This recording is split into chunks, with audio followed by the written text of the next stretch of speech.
Welcome to our presentation about poisonous mushrooms. The presenters are Joan Heyding and Ian Gough. I want to stress that we are not mycologists. Myco is a prefix we will be using often in this presentation, and it just means fungi. So we are not mycologists, but rather myco-enthusiasts, myco-keeners. This presentation's focus is not on edible fungi, nor on detailed identification of poisonous species. During the course of the presentation, we will be using both scientific names and common names for the mushrooms. The scientific names for fungi are continually changing due to DNA analysis-based reclassification, and the common names are not so common, with the same species having different common names, or the same common name referring to different species. Fungi naming is a bit of a mess.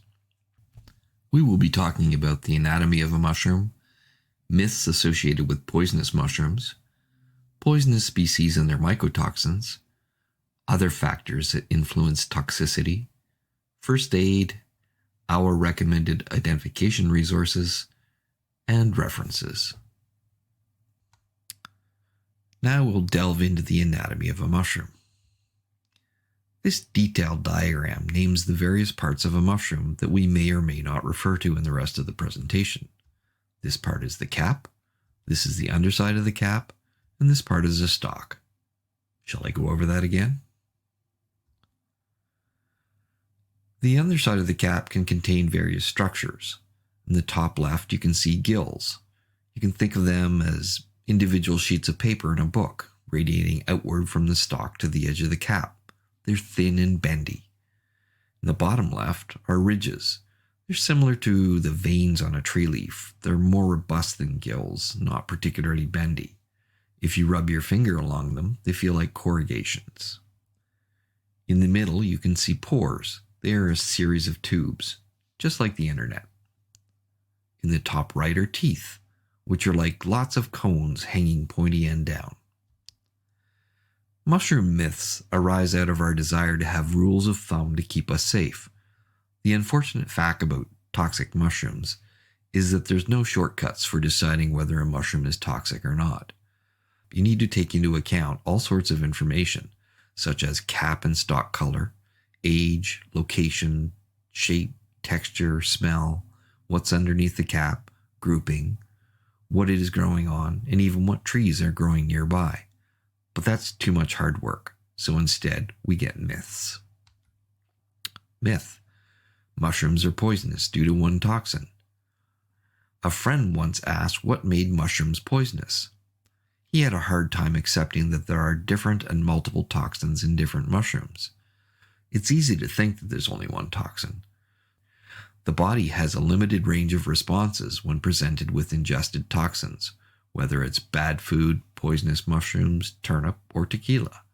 The body just wants to eject the icky stuff, and that's either through the input port or the output port. So because of this very generic body response, and the fact that a lot of the less severe toxins cause stomach upset, it's easy to assume that, let's say, 4 different species that cause the same symptoms contain only one toxin. But this may not be true. In some cases, nobody knows what the toxins are. And we are all individuals, and as such, may have specific sensitivities and specific responses to particular toxins, like tequila and turnips. Myth: boletes are in general safe to eat. Here we can see some typical boletes. Joan came face to face with this myth a couple of years ago while canoeing in Temagami. A gentleman showed up with handfuls of boletes. He was camping with his son and said he was going to serve them for supper that night. He left saying that he was pretty sure that all boletes are safe to eat, but that's not backed up by experts. In the book Boletes, Quebec and Eastern Canada, the author deals with 111 bolete species, and this chart shows an edibility breakdown for those species. Only about 55% are edible, and the rest you wouldn't want to put in your mouth. Myth: poisonous mushrooms are brightly colored. Yup, some are. Like the fly agaric, which is usually bright red or orange or yellow and quite pretty. But the deadly gallerinas are brown, the destroying angel is an unremarkable white, the Coprinopsis atramentaria is gray-brown. All of these contain toxins. You can't tell what toxins are contained in a mushroom by its color or brightness alone. Britt Bunyard, in an article from Atlantic magazine, said, "Poisonous snakes, reptiles, plants, and fish have aposematic coloration that shows off that they are poisonous. Mushrooms don't. The dangerous ones are mostly drab or brown, gray-brown, bronze. As he says, there's nothing in the taste that tells you what you are eating is about to kill you." Myth: poisonous mushrooms black and silver. I could find no evidence that any known mushroom toxins have a reaction with any form of silver.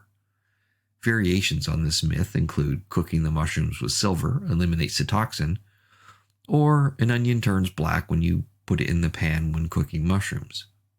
Now, to me, black onions just sound like you forgot to watch the pan. Myth: poisonous mushrooms taste bad.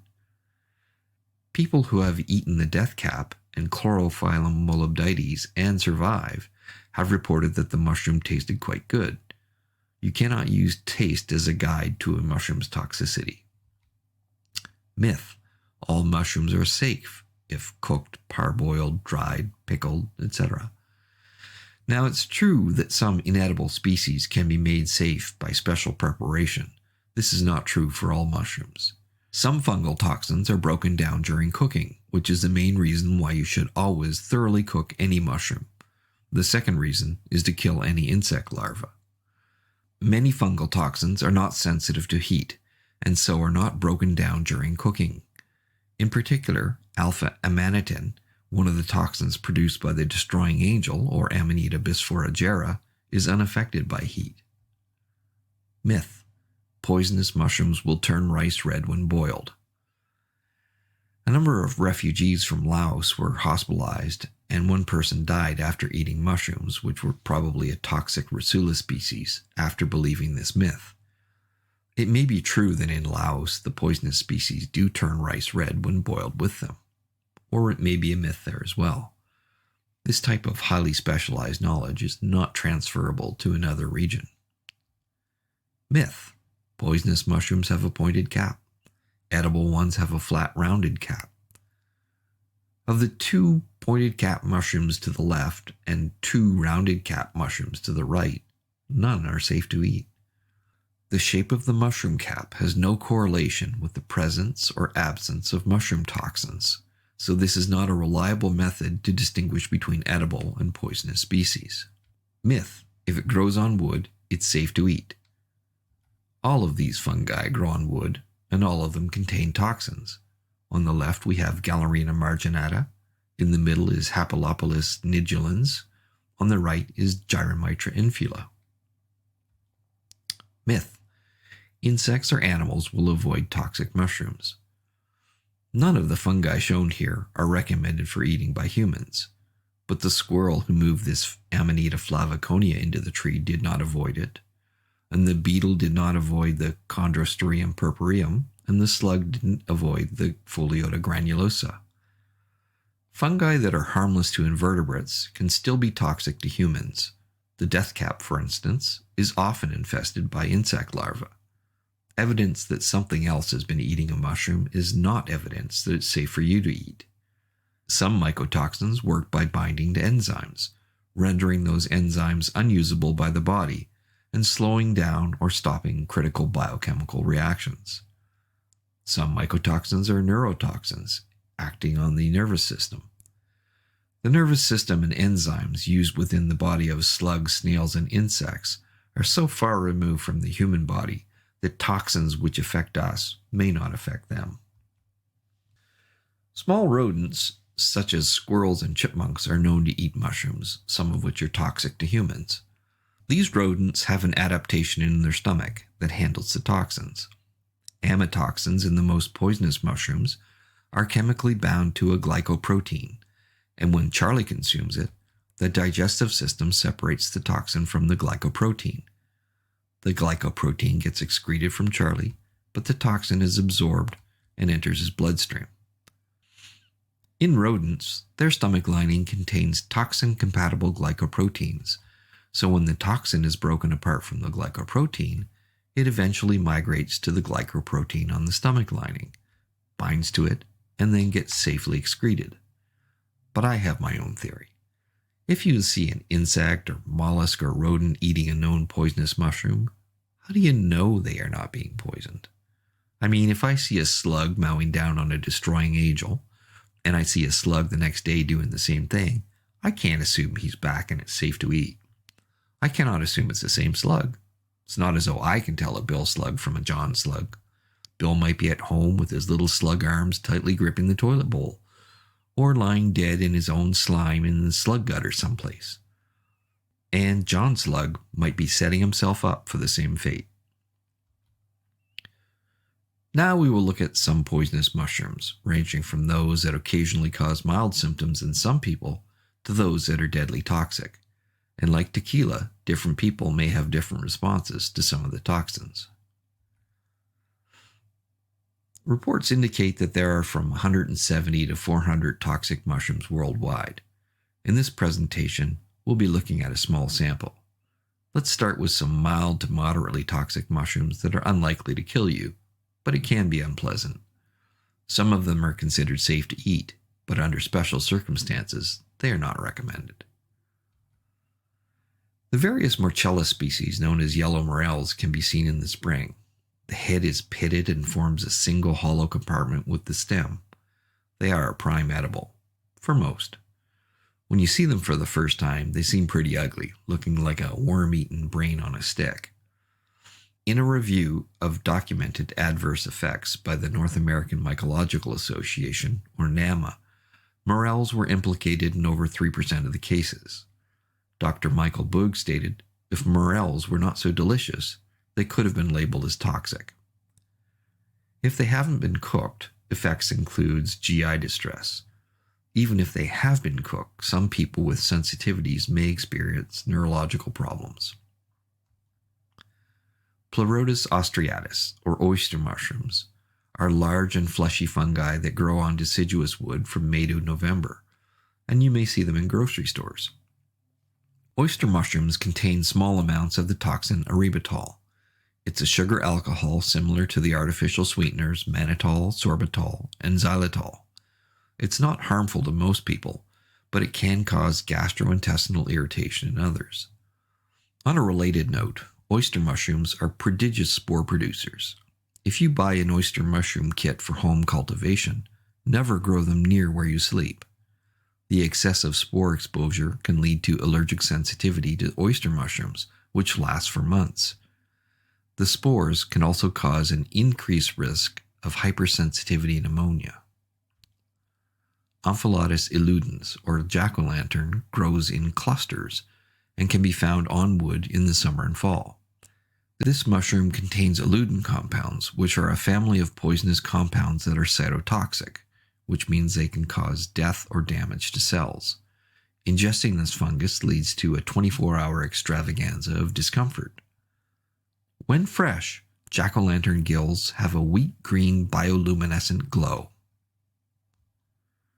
Omphalotus illudens is often confused with a few different Cantharellus species, yellow chanterelles. They both have a similar shape, but one of the differences is that Omphalotus illudens has gills and Cantharellus has ridges on the underside of their caps. Coprinopsis atramentaria is also called the inky cap, or tippler's bane, or the alcohol inky. It has light-colored caps. The cap and gills dissolve into a black inky fluid as the spores are released. It can be found from the spring to the fall. This mushroom is not toxic if you are a teetotaler. It contains a toxin coprin, which prevents the proper metabolism of alcohol in the body, causing a buildup of acetaldehyde. The acetaldehyde causes symptoms including facial reddening, nausea, vomiting, agitation, and palpitations. Acetaldehyde is a known carcinogen. Alcohol sensitivity can occur for up to 5 days after you've eaten a mushroom that contains coprin. Coprin will even interact with cosmetics you are wearing that contain alcohol. Coprinopsis atramentaria is often confused with Coprinus comatus, or the shaggy mane, which also has fragile caps and gills that dissolve into a black fluid. On the left, you can see Coprinopsis atramentaria, and on the right, you can see Coprinus comatus. This Coprinopsis atramentaria grouping was found on a lawn beside the Civic Hospital, which is handy. Ampuloclitosabe clavipes has the non-politically correct common names of fat-footed clitosabe or clubfoot. It is recognizable by its club-shaped foot. It contains a toxin that behaves like coprine, reacting with alcohol even when the mushrooms are consumed several days after drinking alcohol. Scleroderma citrinum, or the pigskin poison puffball. The interior of a Scleroderma citrinum is whitish when young, but soon turns black or purple on the inside. They are firm until they start releasing their spores. Eating them causes gastrointestinal problems. Scleroderma species have poisoned people who think they are eating puffballs or truffles. If you see it above ground, it's not a truffle.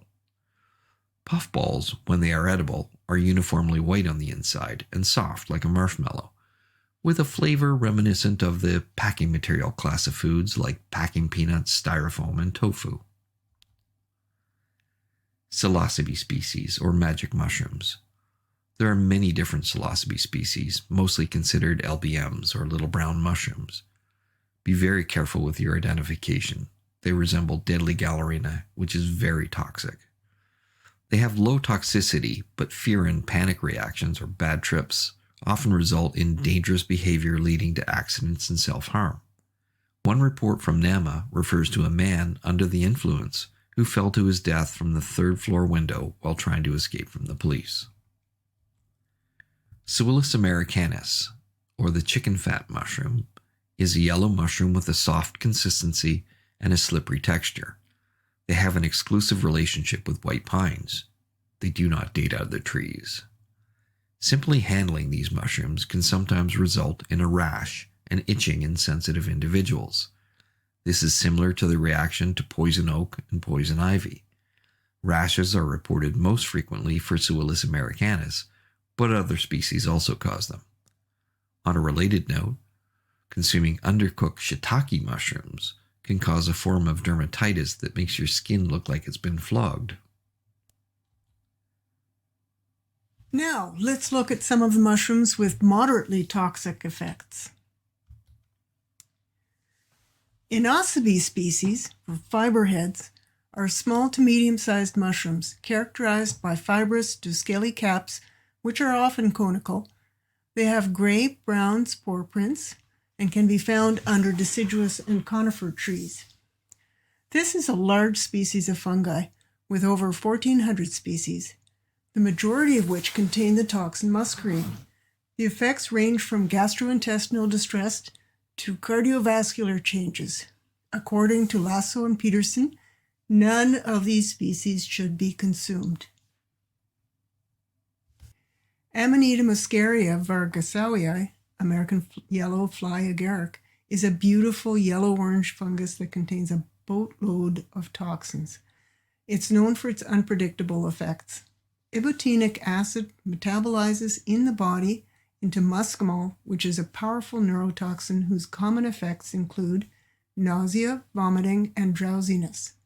After the first hour, symptoms begin to include confusion, euphoria, visual and auditory distortions, sensations of floating, and retrograde amnesia. Higher doses of the toxin can induce comas. Sometimes the toxins cause seizures, particularly in children. Amanita muscaria is reportedly used by many cultures in religious ceremonies in Europe, Asia, and North America. Chlorophyllum molybdites, the Green-Spored Lepiota, is a large mushroom with a whitish cap and beige scales in the cap's center. It grows in grassy areas, often in fairy rings. When it's young, the white gills may fool you into thinking that it's an edible mushroom, such as Macrolepiota procera. As it ages, the green spores may become evident, but this is not a reliable characteristic for identification. Chlorophyllum molybdites contains a toxin that's similar to muscarine. This mushroom is implicated in more mushroom poisonings in North America than any other mushroom.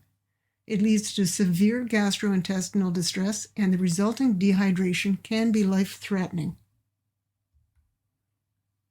Hypholoma fasciculaire, sulphur tuft, has sulphur yellow gills with a green tinge, turning black with age.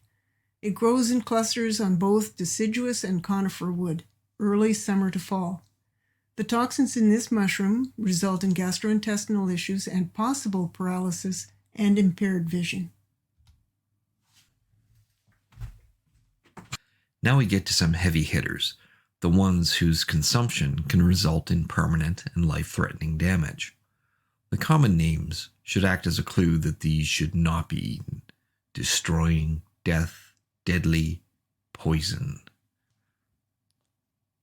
Gyromitra esculenta, or the false morel, has a brown cap with lobes that give it a brain-like appearance. The stalk is not completely hollow. It grows on the ground in all sorts of forests in the spring. Gyromitra esculenta contains the toxin gyromitrin, which metabolizes to monomethylhydrazine, MMH, an extremely toxic and carcinogenic component. To give you a sense of how volatile this is, MMH is used as a rocket propellant in bipropellant rocket engines. It's ironic that Esculenta means edible or good to eat. Gyromitra infula, the saddle-shaped false morel, is a poisonous mushroom that grows on wood in the late summer and fall. The cap is red-brown and saddle to hood-shaped. The stalk is smooth and is the same color or paler than the cap. Gyromitra infula also contains gyromitrin, which metabolizes into monomethylhydrazine. Studies on the toxicity of monomethylhydrazine using monkeys have shown that there is a very narrow margin between a dose causing no observable symptoms and a lethal dose. Many people mistake Gyromitra species for Morchellas. Both have highly folded surfaces. Gyromitra have interior chambers, or look like they've been stuffed with facial tissue. In contrast, Morchella has a single hollow compartment in the stem and cap. On the left here, you can see Gyromitra esculenta, and on the right, you can see Morchella esculenta. Amanita bisporigera, or the destroying angel. The genus Amanita includes mushrooms that contain some of the most dangerous toxins, amatoxins and phallotoxins. Amatoxins are a collection of 9 related poisonous compounds that are extremely toxic. They cannot be destroyed by heat. The common name for this mushroom, destroying angel, is apt because it destroys your kidneys and liver. Bunyard and Justice pointed out that there may be 5 or 6 look-alike fungi that have been identified as Amanita bisporigera. Other white amanitas include Amanita virosa, also known as the destroying angel, Amanita phalloides, known as the death cap. These are both European species which are appearing in North America. Amanita albocreata has a similar appearance and is also dangerously toxic. After eating these mushrooms, you feel great for about 24 hours. Then you experience severe GI problems. Then you feel fine for about a day. Then your liver and kidneys fail, you bleed out and die. But they are bright white and pretty, so there is that. This picture shows a young, not fully formed fungus in what is known as the button stage. In this stage, the mushroom provides few of the characteristics of the mature form, making it difficult to identify. It's likely an agaricus button. These are the same genus as white button mushrooms that you buy in the grocery store. However, it could also be the button stage for one of the poisonous white amanitas, quite tempting for toddlers, young children, or inexperienced foragers. Galerina marginata, also called the deadly galerina or funeral bell. This is a small yellowish-brown mushroom with a flocose ring on the stem that grows on decaying deciduous and conifer wood. Galerina marginata contains amatoxins, which also occur in destroying angel. It's best to stay away from any LBM or little brown mushroom, and this advice is especially relevant for Galerina marginata. People have confused the Galerina marginata with many other types of mushrooms. This slide shows from left to right Galerina marginata, Flammulina velutipes, and Armillaria ostoyae. Other lookalikes include Psilocybes and Gymnopolis genonius. Cortinarius rubellus, or the deadly court, is a handsome reddish-brown mushroom with a cobweb-like veil called a cortina, which you can see in the upper right, and they have a rust-colored spore print. It contains the toxin arelanine, which can cause delayed kidney failure. The symptoms can appear from a day and a half to 3 weeks after consumption.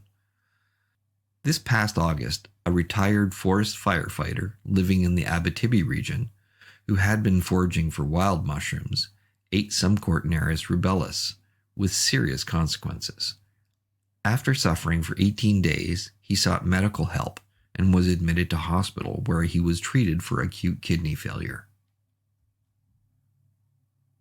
Paxillus involutus, also known as the poison pax or brown roll rim.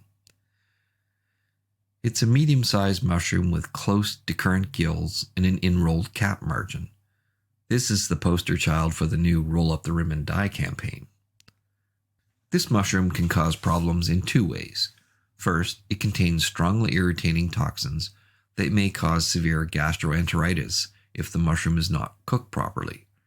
Second, there are antigenic compounds in this mushroom that are not affected by cooking. Over sequential meals, these can trigger a life-threatening autoimmune reaction, where your body starts destroying its own red blood cells. And all colors of blood cells sound important. Now we've taken a look at some of the poisonous fungi species that we see in this area. Now let's look further. There is more to understanding about poisonings than just knowing the mushroom's identity.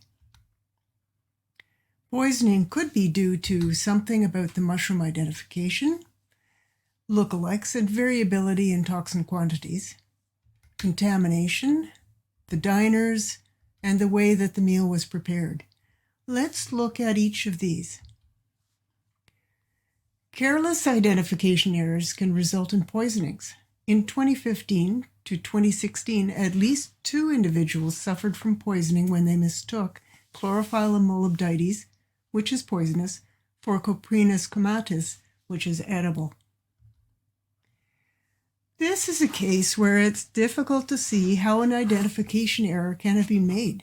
I find it really hard to find similarities between these mushrooms. Their shapes, gill colors, and gill spacing have nothing in common. Dr. Michael Boog points out that if you ignore these differences, you too can enjoy a few days of vomiting and diarrhea with the added bonus of chills, headache, salivation, and excessive perspiration. The lessons for us is: be extremely careful when you're trying to identify mushrooms that you find. It's best to start by going on forays with experienced mycophiles. And don't just rely on one field guide. 3 is not a bad idea. Every descriptive word counts. Even if the mushroom that you're looking at differs in only one characteristic, you need to keep looking to find the correct identification. There are times when an identification error is easy to make. For this reason, we recommend that you stay completely away from risky genera. Example: Amanitas, Inosebes, Lepiotas, and Cortinarius. There may be some mushrooms in these genera that aren't poisonous, but you need to be an expert to make that determination. Here's another type of identification error. Apparently, most mycophagists from the east enjoy chicken of the woods, Lytoporus sulphureus fungi. Most mushroom pickers from the west coast avoid them. So what could explain this? Since DNA testing of fungi, we are discovering that many fungi that look the same are actually different species. In this case, the eastern and western chicken of the woods are different species, and contain different amounts of toxins, we can assume that the Lytoporus sulphureus lookalikes that grow in the west coast contain greater amounts of toxins, since they cause more GI problems. There are many lookalike mushrooms, including Volvariella bulbacea, the paddy straw mushroom, which resembles Amanita phalloides, the death cap mushroom. The paddy straw mushroom is widely cultivated in Southeast Asia and very commonly used in cooking. It cannot be confused with any poisonous species there. However, its similarity to Amanita phalloides, which grows in North America, has led to fatalities among people who have immigrated from Southeast Asia. It can be surprising to discover that the concentration of toxins can vary within the same species. It can differ due to location, habitat, the stage of development of the fruiting body, and possibly mycorrhizal partners. For example, the false morel, Gyromitra esculenta, does not produce much of the toxin gyromitrin on the west side of the continental divide. Here's another factor to consider in mushroom poisonings: contamination. Gary Linkoff, who told many excellent stories about fungi and their interactions with people, told this one about a good friend of his. His friend had mapped out all the apple orchards in northeast New Jersey so that he could harvest increased numbers of morels, which grow well in orchards due to the extra lime that's been applied to increase productivity. He found thousands every morel season and was happy. A few years later, his health faltered, and it was discovered that Gary's friend had very high levels of lead and arsenic in his body. The apple orchards may have been sprayed with lead arsenate, which doesn't degrade in the soil and would have been taken up by the morels. Lead arsenate was first used in orchards in the 1890s to combat the codling moth, which is a destructive insect pest. Contaminants have also been found in other mushrooms. In 2014, researchers reported that they'd found high levels of inorganic arsenic in shiitake mushrooms and food supplements, as well as canned and dried shiitake. Other contaminants can include pesticides and herbicides, especially in the fungi growing by the roadsides. Nuclear contamination can also be an issue. The nuclear power plant accident in Chernobyl in 1986 resulted in contamination by radioactive substances in several areas of Europe. Many people in the Ukraine, who are struggling financially, collect and sell berries and fungi from the restricted zone around Chernobyl. The need to earn a living trumps the dangers of foraging for or eating radioactive food.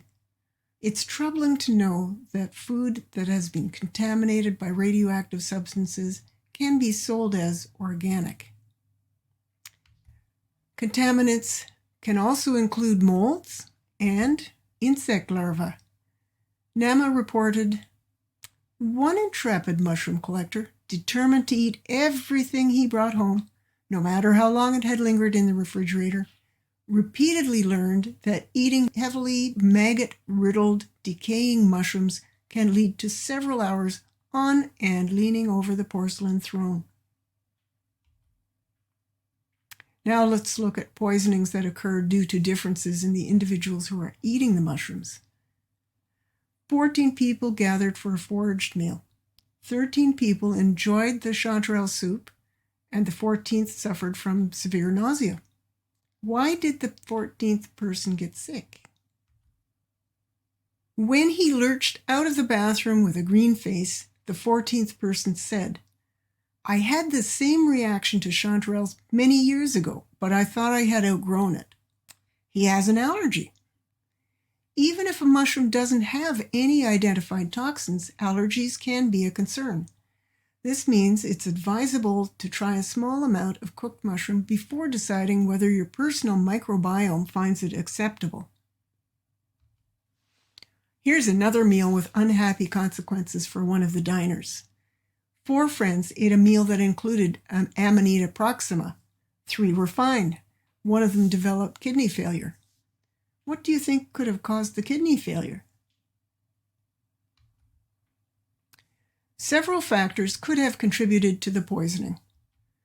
Young children under age 10 and seniors appear to be more likely to die from amatoxin poisoning than healthy individuals between 10 and 60 years of age. And of course, people who are more infirm will be more vulnerable to the effects of toxins in mushrooms. There have been some mushroom poisonings where the people who ate the smallest portions were fine and those who overindulged suffered. Also, the effect will be greater for a small person who eats the same amount as a larger person. In addition, we all have our own microbiomes and metabolism. Any one or a combination of these reasons could have led to the fourth diner developing kidney failure. Now let's look at how the preparation of foraged mushrooms can contribute to poisoning. In this story, at a large banquet, over 300 people ate a salad that contained thinly sliced raw morels. About half of the guests had to be seen at an emergency room due to severe GI distress. The rest were fine. What do you think caused half of the diners to experience nasty consequences? Well, let's look at some potential reasons for people becoming ill. Remember, we all have different microbiomes. Earlier, also, we had pointed out that raw morels are toxic. Many, but not all toxins in mushrooms are inactivated by heat. Heat can also destroy the bacteria and molds that might contaminate a mushroom's surface. And perhaps some of the diners avoided the morels because they looked unsavory. The take-home message here is the complete cooking of all mushrooms is important. Also, remember that wild mushrooms should be fresh, not just retrieved from your car after 5 days in hot sun, and free from insect infestations. Certain ones, such as the Coprinopsis atramentaria, should not be consumed with alcohol. The bottom line is, if you aren't certain, don't eat it. And if someone recommends a mushroom to you, ask yourself, are they a beneficiary in my will? Now, what to do if you suspect that a mushroom was poisonous? There are poison hotlines in Ontario and in Quebec. Also, you should call 911. Take a clinical history, including pictures of the fungi from all sides, a fungus sample in a paper bag, a vomit sample in a plastic bag, information about the meal, was alcohol involved, how much was eaten, and the dietary and drug details for the patient. If you're in a remote location, you should consider immediate evacuation. Let's give this some perspective, though. There are, of course, some real dangers with eating poisonous mushrooms. However, we need to be aware that millions of people collect and eat wild mushrooms safely on a regular basis. Here are a few of our favorite tools for mushroom identification. Mushrooms Demystified by David Aurora is almost a cult classic, with masses of information presented by a mycologist who has deep knowledge of fungi and who tells excellent and very funny stories. It was written in 1979, but greatly expanded and revised in 1986.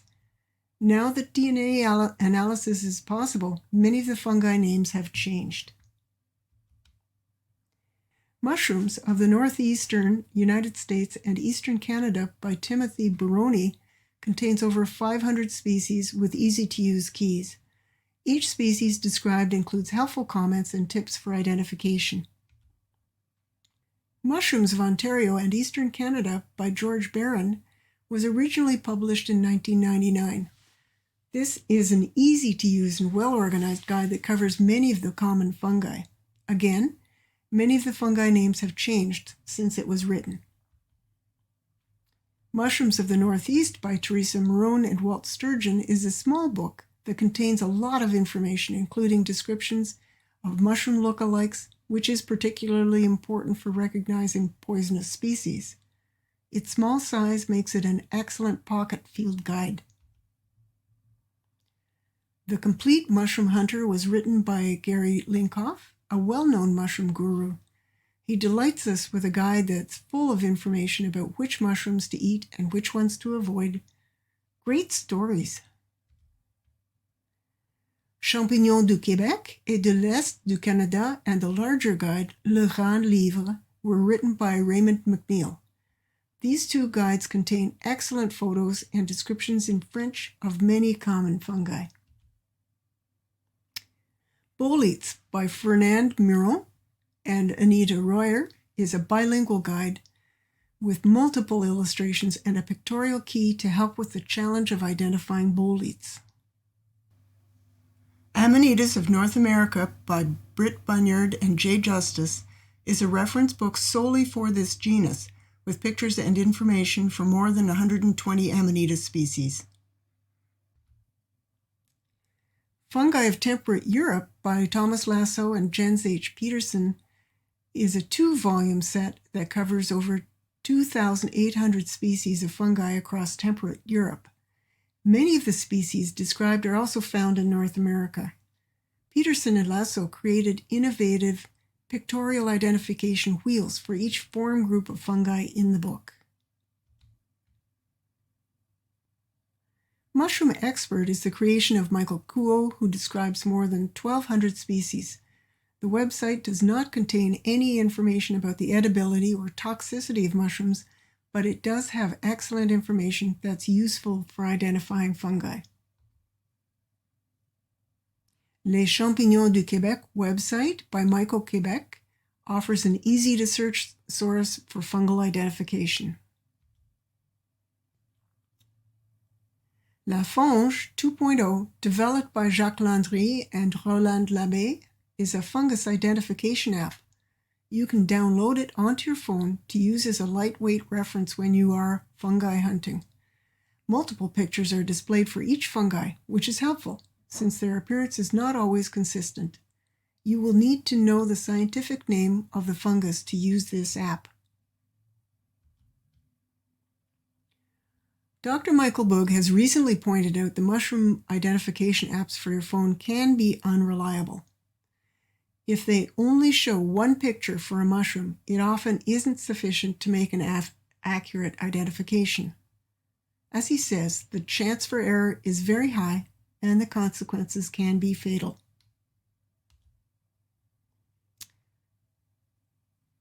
Well, many people have helped us with this presentation. Many thanks to the photographers who shared their pictures of poisonous fungi and tarnished silver. Jeanne Després, Luc Eckstein, Ian Gough, Joan Heyding, Robert Heyding, Jonathan Mack, Suzanne Monon, Lynn Ovenden, and Barb Shelley. We would also like to give special thanks to Chris DeDuke, who was one of the original presenters and researchers.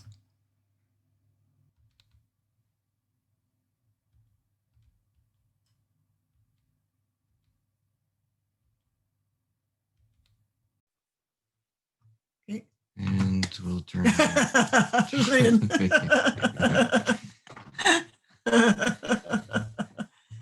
Well, since we only have 64 people, do you want to unmute everybody, or yeah, we'll unmute everybody if they see if anybody has any questions. Yeah. Unmute all. How do you do that? I don't know.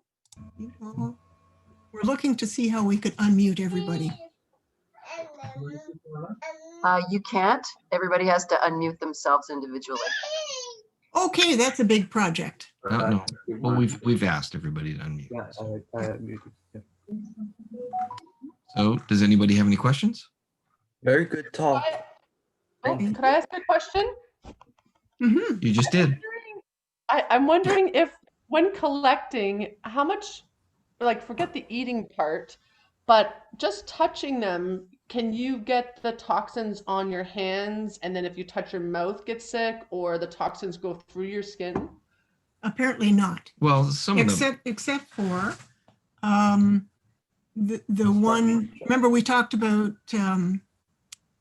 Squirrels americanus. that where you could get a rash if you touched it. That's the bolete with all the patches around the cap. And I think that could be an issue, but apparently not in terms of touching it and putting your fingers in your mouth. Doesn't hurt after you go home, though, to wash your hands. Always watch your hands. Very, Keeps COVID away, too. very, very, COVID. Any more questions?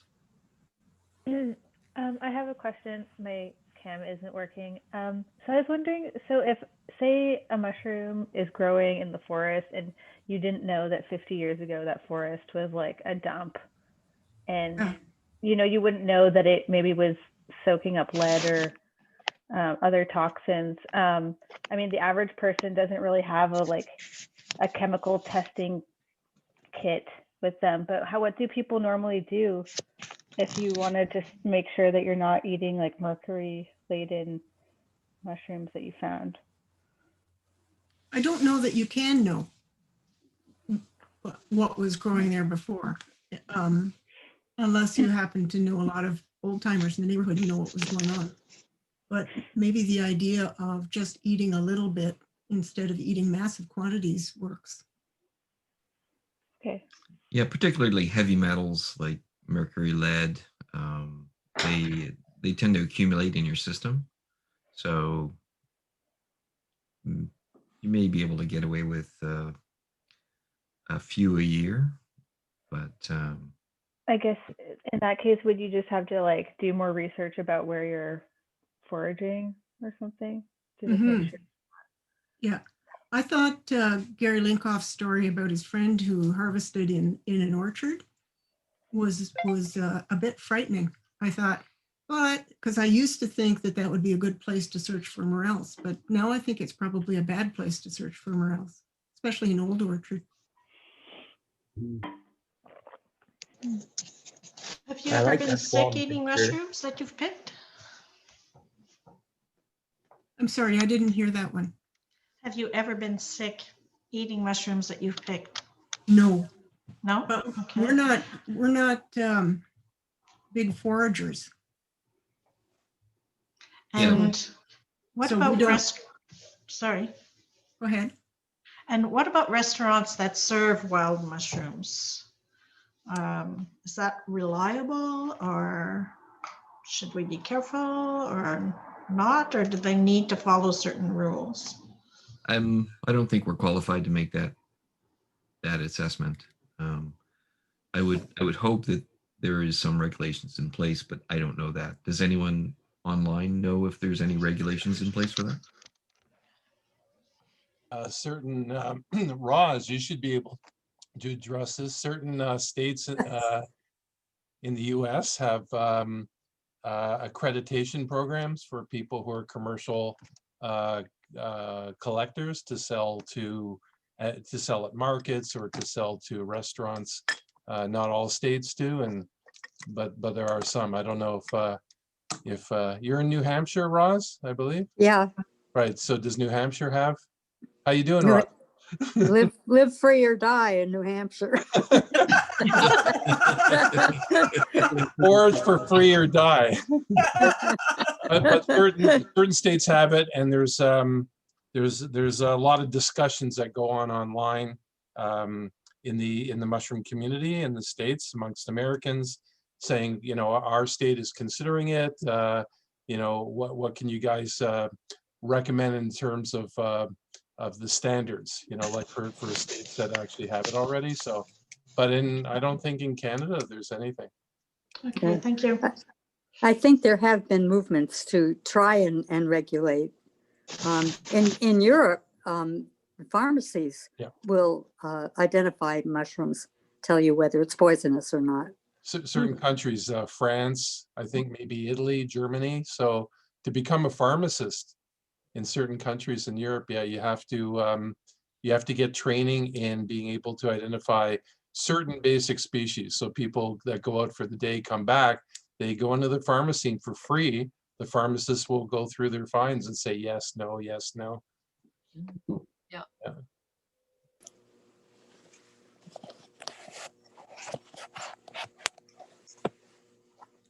Anything else? I don't know that I would trust the pharmacist here.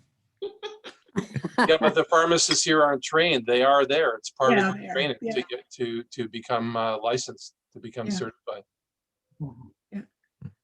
Has anybody who's here ever eaten anything that's had caused problems for them? Yeah. Yes. Yeah. Yeah, one time I was collecting chanterelles. I was in the Blue Ridge Mountains, and it was a little bit rainy and dark. And I was visiting there, and I had bought a cooked chicken in the supermarket, and I put the mushrooms that I had collected over the chicken and heated it all up and ate it. And it turned out that some of those orange mushrooms were not chanterelles. And I didn't look at them carefully enough. And I got a stomach ache. I mean, it wasn't a deadly poisonous event. But there was one member, an experienced member of the New York Mycological Club several years ago, who ended up, that they ate Gallerina, and the husband and wife, and they ended up in the hospital, and they did not die, but they were very sick. Sarah, I mean, did you have your hand up, or? Oh, she needs to be unmuted. Sorry, we're just working on unmuting you. She have to unmute herself. The bottom left-hand corner, Sarah, you can click on it. It was saying that it wouldn't let me unmute myself.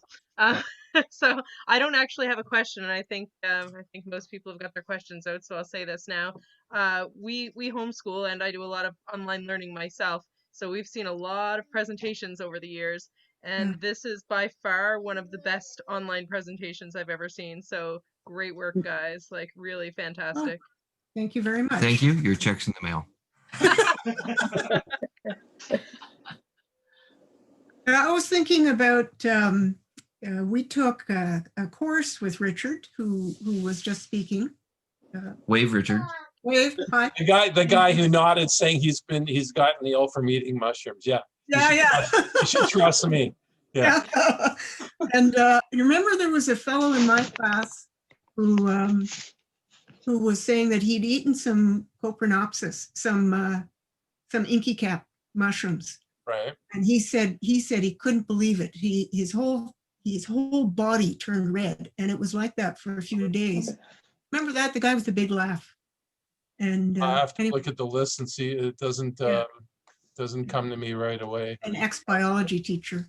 Anyway, I just remember him saying how because it finished him off. Or yeah, it had the effects had lasted so long. Okay, I'm looking here. So this Hey, is Lillian, last year. 2 years. Yeah, 2 years ago. So in 2018. Yeah.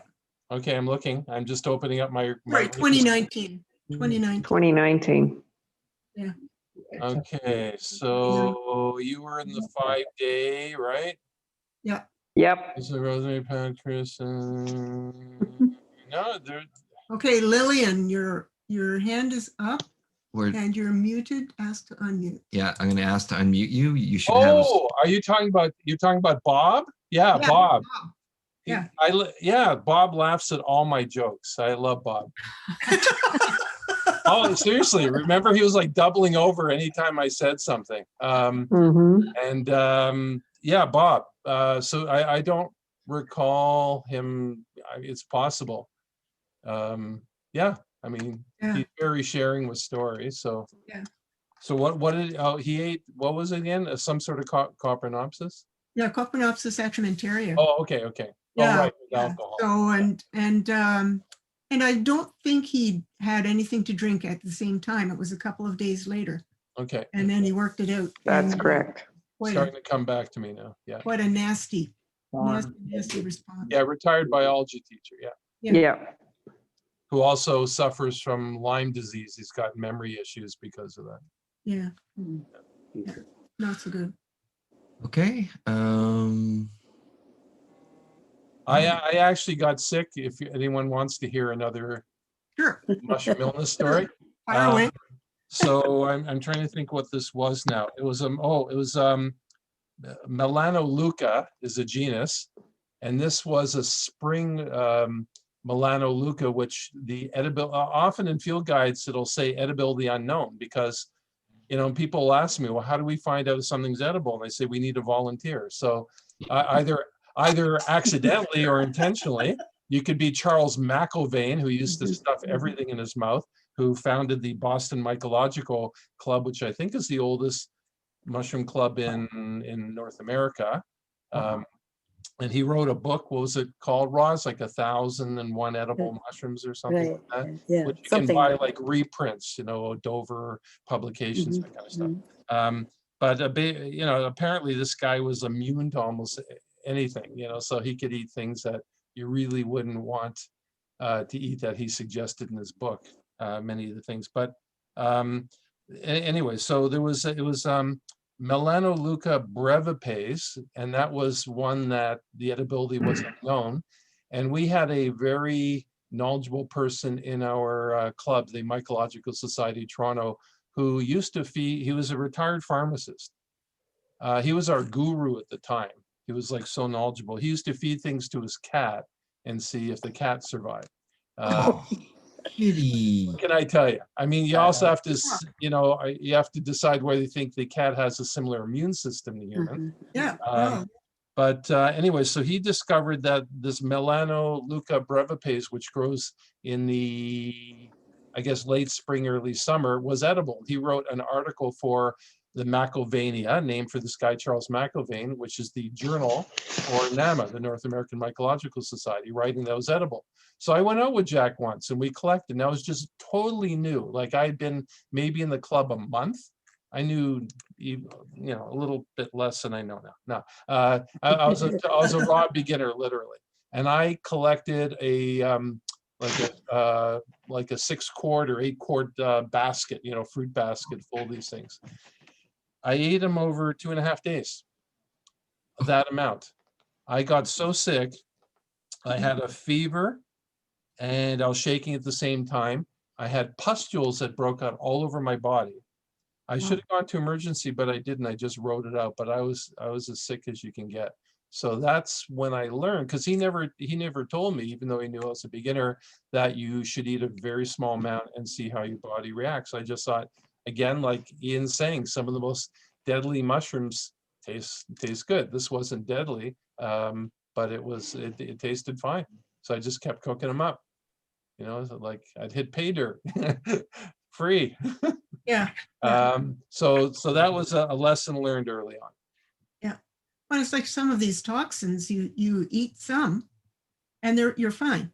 Yeah. And then you eat a little bit more, and you may be still fine, and then you eat a little bit more, and bang.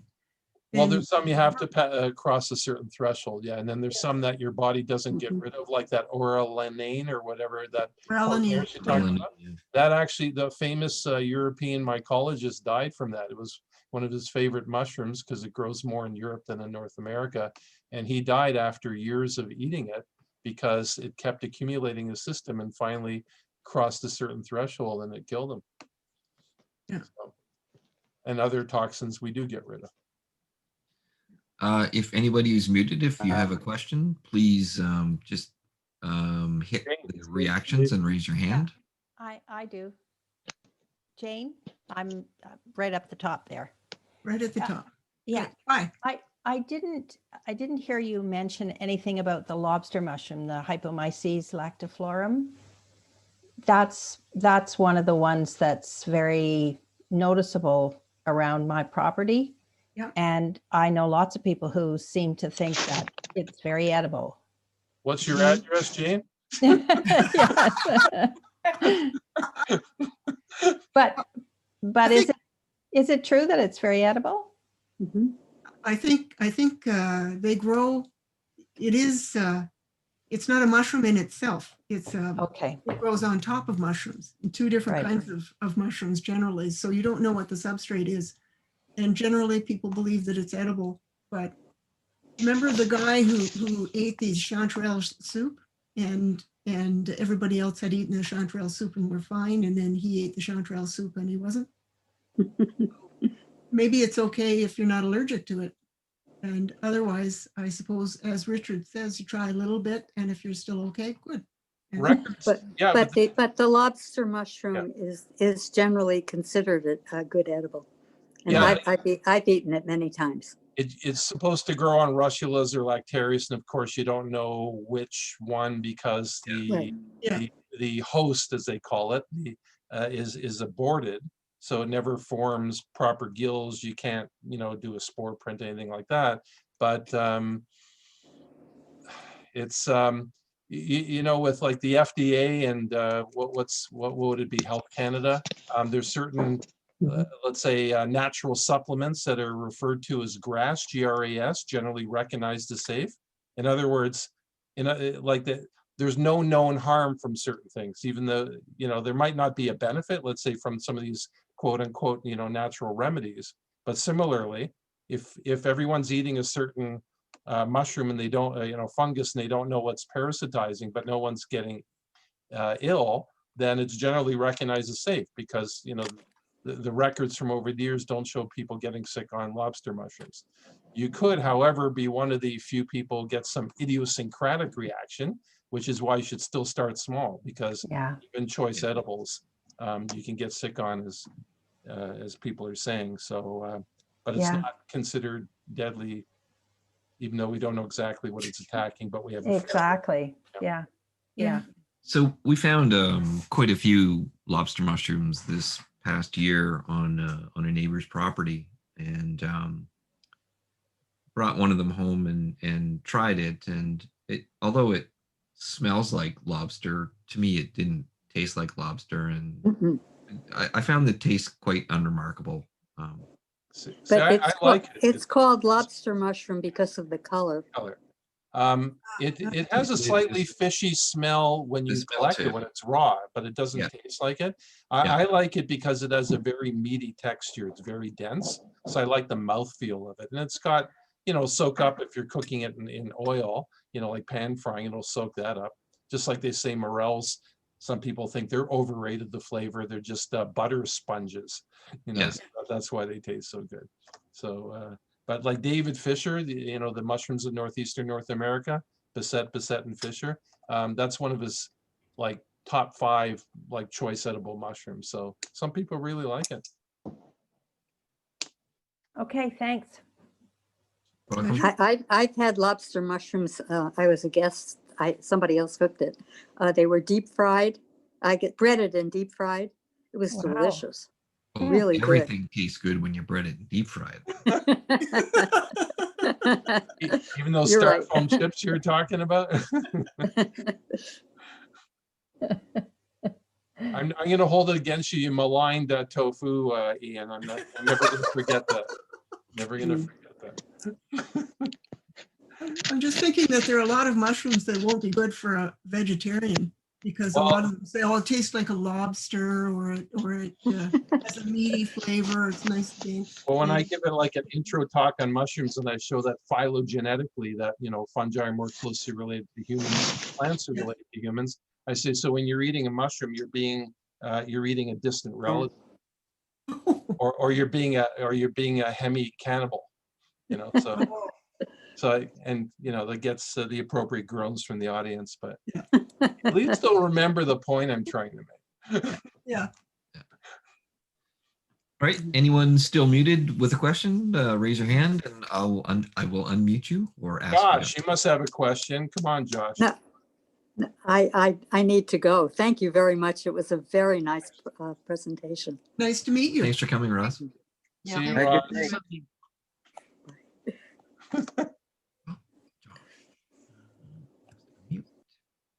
Okay, now we can talk about Ross. No, I know Ross from going to NEMF forays, Northeastern Mycological forays. They're held in the northeastern U.S. and occasionally in the province of Quebec.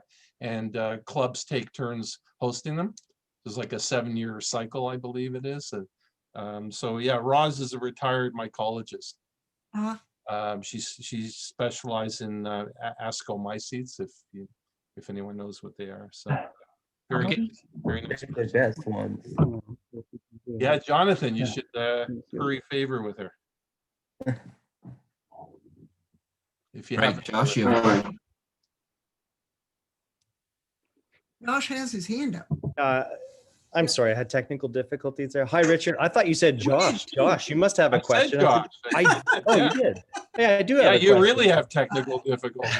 I was also in your class, Richard, a few times, but I do have a question because I never quite understood why some mushrooms produce toxins and others don't.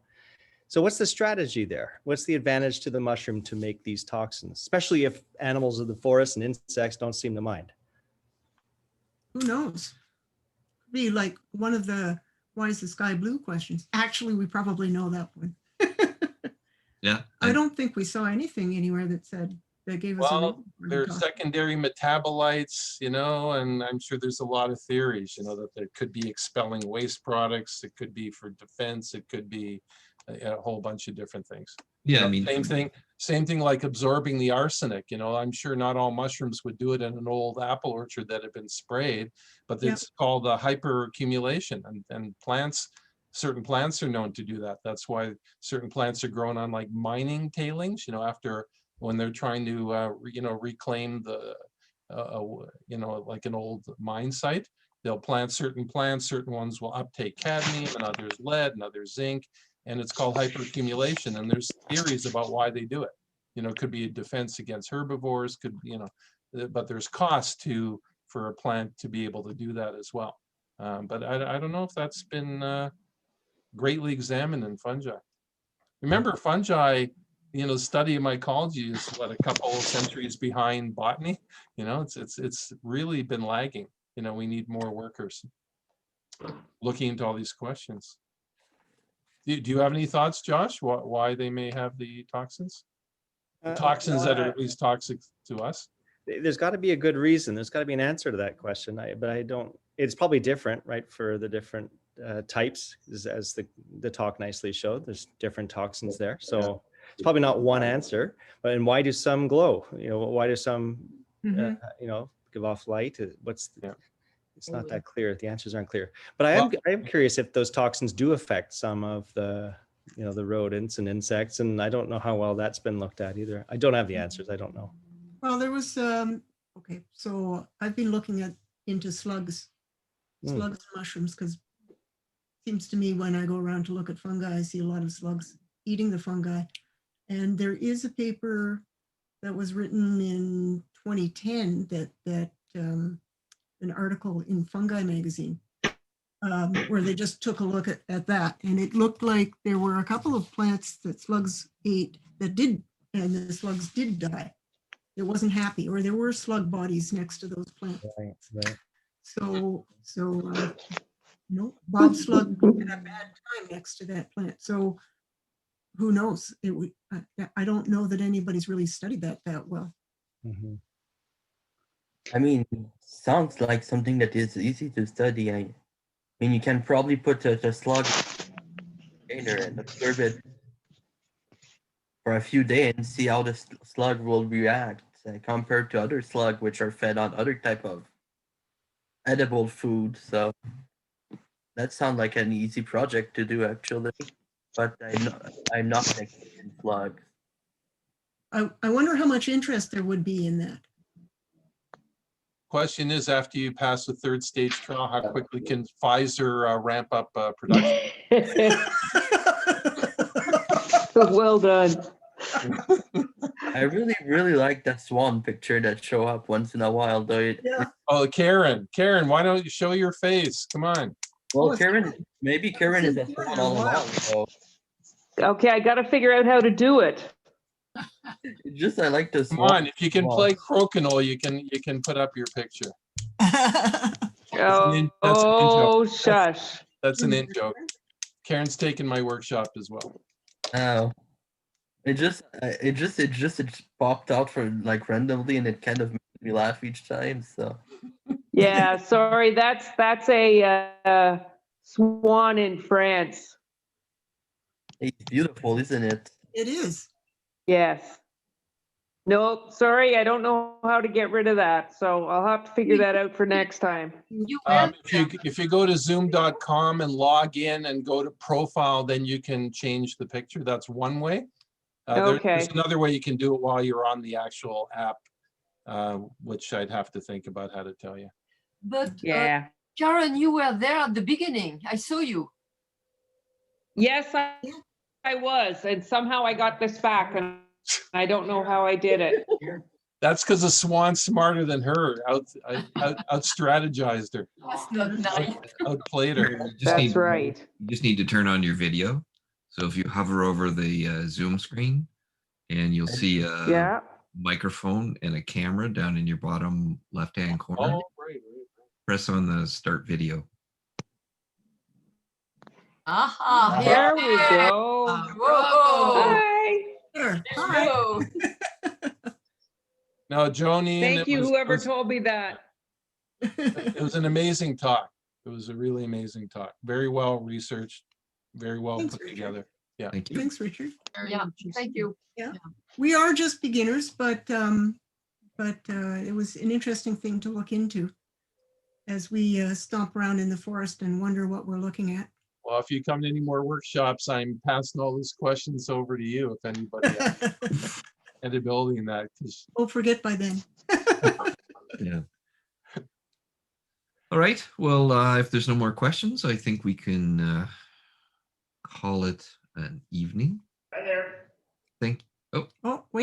Wait. Doing good. Oh, no more questions. That's background bodies. Okay. Someone waving here. Martine. Think about it. But Right. you're on mute, Martine. You got to unmute. Bottom left. Okay. Bottom left of your screen to unmute so we can hear you. Your friend was talking. There. No, Unmute. never mind. Odd. Oh, shit. Okay. What? Oh, wrong one. Martine's up above. Joan and Ian. Yes, yeah. Oh, yeah, okay. We're gone. Joan and Ian. Richard, Here, I'll put me on. you doing any more seminars in Kingston? Are you in Kingston? Yeah. Yeah. I grew up in Kingston, but I digress. We are looking at, we have a number of shroom zooms coming up. I don't know if you've looked at the forum for the Ottawa Club. And we list our events on that. And Karen can pass that information on to you. Okay, from the Kingston Club. Yeah, Martine's a member of our Okay. sorry, Man, you're freezing up there, Karen. Martine's a member of the Kingston group, and I'll circulate the information. Yeah, and we're looking at, and Karen's involved in it too. We're looking at setting up some seminar practice things for beginners. Oh, yeah, that would be good. Closer to when the fungi season starts. So I don't know, we're just having a meeting about that next week. So maybe April-ish. Good. But if you look at the OFNC YouTube channel, which is new, All in all, you had a good day. Brett's seminar about how to All in ID all, you had a good mushrooms day is on then? there, is up already. Yeah, I'll circulate that link, Martine. I haven't circulated it yet. Okay, thank you.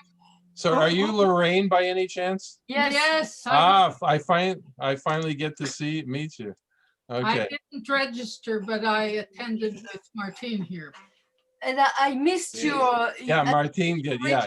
Yeah, I was gone when. Lorraine Martine. Sorry, I got the two of you switched the names, but yeah. So are you thinking of doing another seminar in September? Do you think the health threat will be over by September?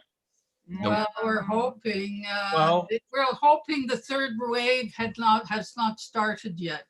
I can only I'm willing to do workshops again this year, but we have to wait and see. I mean, I just read this long article from Scientific American, and it's yeah, I mean, there's so many unknowns at the moment, you know, with the mutations that are going on in South Africa and England and Brazil, and there's a lot of different things. So hard to know. I mean, it's not up to me to decide. It's up to the situation to decide. Right, of course. But But, if you know, I think that it's fabulous. That's the way it is. yeah. Yeah, hopefully there'll be more The other webinars. thing is, you can ask. Aaron, is that Stuart in the background talking? It is. I'm walking away because all I can do is hear him. Because he's loud. Well, Yeah. you can turn your computer to mute if you Oh, you want. can mute it again. Or mute Stuart. There, I'll just walk away. Okay. So I've put a link for the Ottawa mycology forum in the chat. So if you guys just take that and pop that into your browser, you can sign up, either create an account or sign on using existing credentials you have, like Facebook or Google or Twitter. Are you going to show the main page? I can show you. I'm going to present to you the main page to show you what it looks like. Joan and Ian, I do have to go. It's Janet McCullough here from McNamara Field Naturalists. Just wanted to say thank you. Thank you for inviting us. Well, it was, I'm so glad you could come. Thank you. I led a mushroom walk for you people years ago. Oh, good. Well, okay. Well, I'm the field trip coordinator. So, Richard, I'll grab your name from Joan at some point. And also Jonathan and Lynn Ovenden have led walks. So let them do it. They're much closer and they're very good. So. Okay. I don't know where you are, but you got palms. I'm in Toronto. Okay. I did as a favor to Suzanne. Oh, fine. Yeah. That's why I did it. If you want to mute her. Okay. Thank you. Have a good day, Janet. You too, Jonathan. Thanks. Move around. Yeah. So okay. SBC had a question? Hi, my name is Sheila. It's just my Zoom name. Sorry. I just had a question. So I missed last week. I guess you guys had the Zoom meet to talk about the upcoming future events, and I was just wondering if there was anything of note that you could maybe just repeat for the people who missed the first meeting. Yes, indeed. The planning meetings, we sit around and we brainstorm and we come up with ideas. And then the next part is planning a date, making sure that you can get Zoom time on that date and just basically organizing it. So there will be more information posted on the forum, mycowat.com. Okay. But I'll just tell you the next one that's coming up is on February the 5th, 7 o'clock. That's a Friday. Okay. And it's a shroom Zoom. And a shroom Zoom is quite different from a presentation. A shroom Zoom is a sharing of pictures and ideas and thoughts and comments about a certain topic. And the topic for the February 5th one is fungi that you've seen on your travels. So, okay. And lurkers are welcome. You don't need to, you can just show up without talking or showing pictures or showing your video. Doesn't matter. The more the merrier. Yep. Bring drinks. Yeah. Okay. Awesome. Thank you. So February the 5th, Friday night, be here. It's another shroom Zoom. The Zoom password and credentials will be posted on the forum website. Okay, good. And Ian has just created a calendar system on the forum so that you can look at the calendar to see what's coming up. We're just, I've posted one thing on the calendar and Ian's posted one. We're trying to, it's not intuitive, but I think that's going to be nice to be able to look at a calendar and see what's coming. Wait. Awesome. Yeah. Sheila, do you have another question or is that No, your hand? no, that was my, I think I put my hand down, did I? Or did I put it up? I'll do it. Sorry. Oh, sorry. Oops. Thank you. Okay. And everybody, I think, has my email address too, if you wanted to write and ask a question. I'm surprised that Roz, how did she find out about the talk? Roz, Well, New Hampshire. I spread the word. It'd be interesting to ask her how she found Yeah, it. I could email her and find out. Yeah, yeah. that would be There's a interesting. few members from Mico Quebec too, I think, which surprised me, but. Yeah, I wrote to Jean Desclés, had Grace had graciously sent 2 pictures to put in the presentation. Yeah. And I noticed that there was a Després at the beginning of the Shroom Zoom or the presentation. So I wondered if she was related. Elaine?